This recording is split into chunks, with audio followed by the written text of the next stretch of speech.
A federal appeals court just blocked Governor Newsom's attempt to reclaim control over California's National Guard. A lot of people are clapping their hands on this particular story. This comes after California Senator Alex Padilla, you see it right there, was wrestled to the ground and handcuffed by federal agents at an immigration news conference with the Homeland Security Secretary. Matt Rivers is in Los Angeles with the latest. Good morning, Matt. Good morning, George. The National Guardsmen continue to protect that federal building there behind me in downtown Los Angeles after a quiet night. But the fight over who is in command of the thousands of National Guard troops that remain in the city, the president or the governor of California, is heating up. Overnight, a U.S. district judge ruling President Trump illegally deployed 4,000 California National Guard troops in Los Angeles. In a scathing opinion, Judge Charles Breyer saying the protests fall far short of the legal requirements of a rebellion to justify a federal deployment. The judge ordering Trump to return command of the Guardsmen to Governor Gavin Newsom by noon today, saying the citizens of Los Angeles face a greater harm from the continued unlawful militarization of their city. Clearly, there's no invasion, there's no rebellion.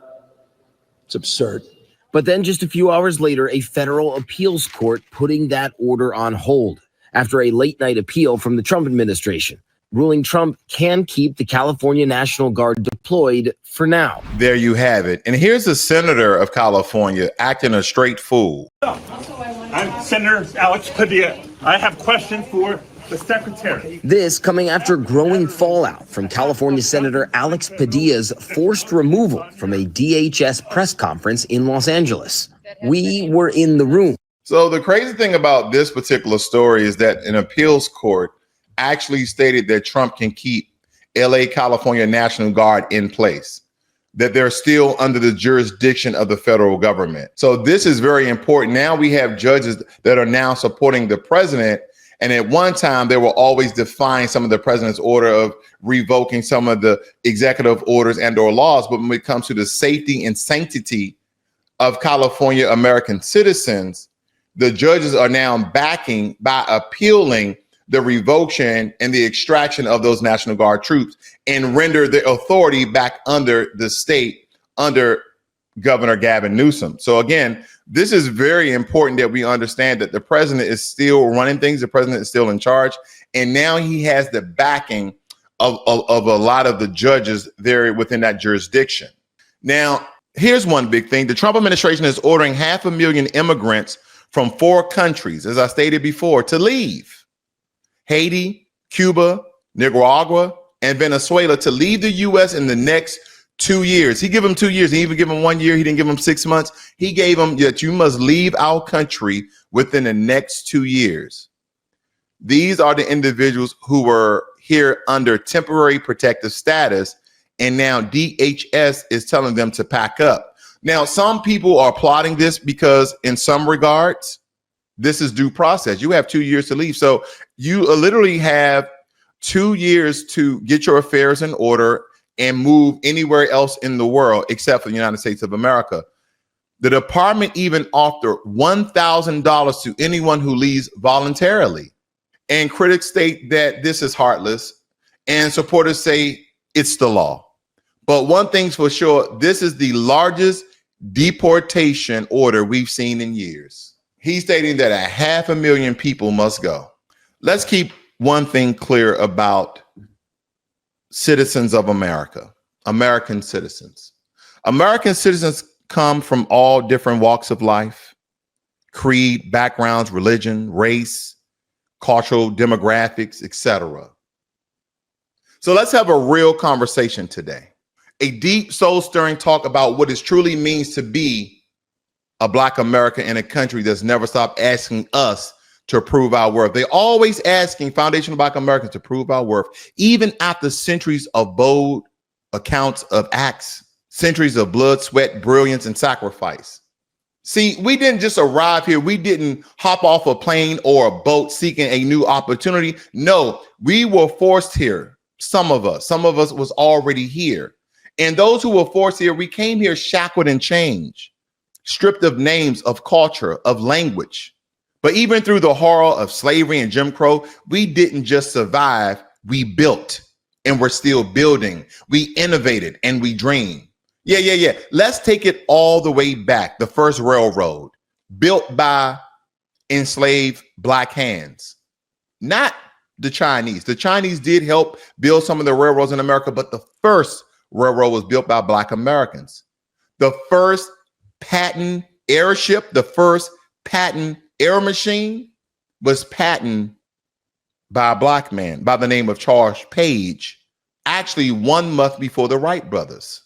And today we got innovators like Moses West, who created the atmospheric water generator, helping communities the government forgot by creating clean, potable drinking water out of the air. If you guys are not familiar with this man, then you absolutely need to be familiar with him. Because I know a lot of times more people are like, you always showing all these black inventions of old people. What about anything you guys have done lately? Well, this is back in 2022. He makes water out of thin air, capturing the moisture and then generating to potable drinking water. Moses West.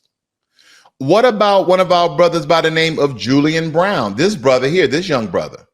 They called him a 21-year-old genius who invented a groundbreaking machine that converts plastic waste into gasoline. He calls it Plastoline, offering a potential solution to pollution and sustainable fuel production.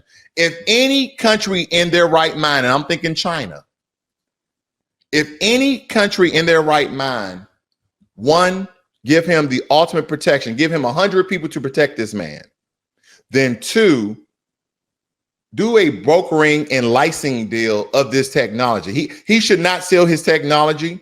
He should license it to different countries from around the world.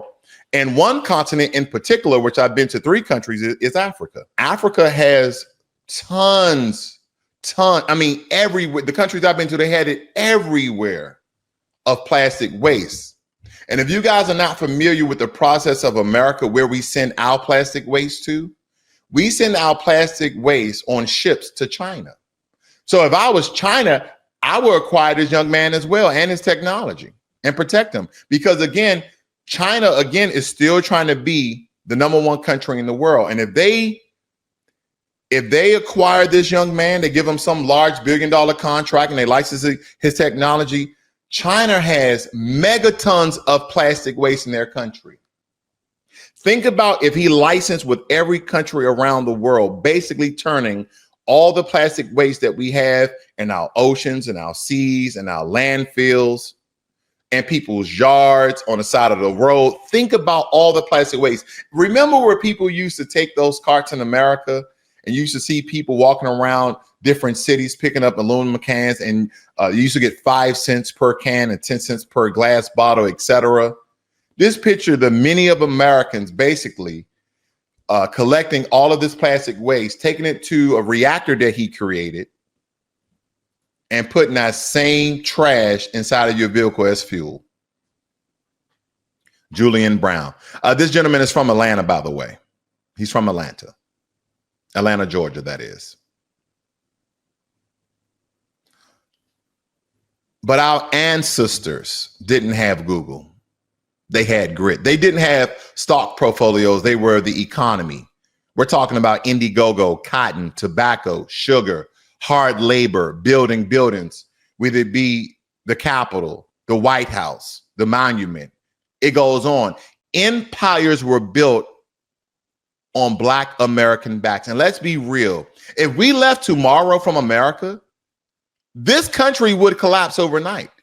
Not if illegal immigrants leave, the country would not collapse, but if Black Americans leave, the country will collapse. I know that's going to raise a lot of hairs on the back of many people's neck. From agriculture to aerospace, fashion to finance, education to entertainment, we are the soul of this nation. Yet, we walk through a system designed to ignore us, criminalize us, erase us. We grow up being told we're a problem to be solved, not a power to be uplifted. But what they won't say, what they can't say is Black Americans are not liabilities. We are assets. Culturally, economically, intellectually, and spiritually, assets to a land we bled for a land we died for. We're not asking for a seat at the table anymore. No.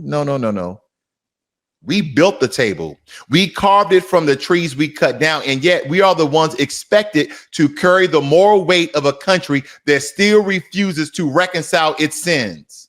So let me be clear. We are a unique people. Our struggle, our journey, our nation within a nation is unlike anything else on this planet.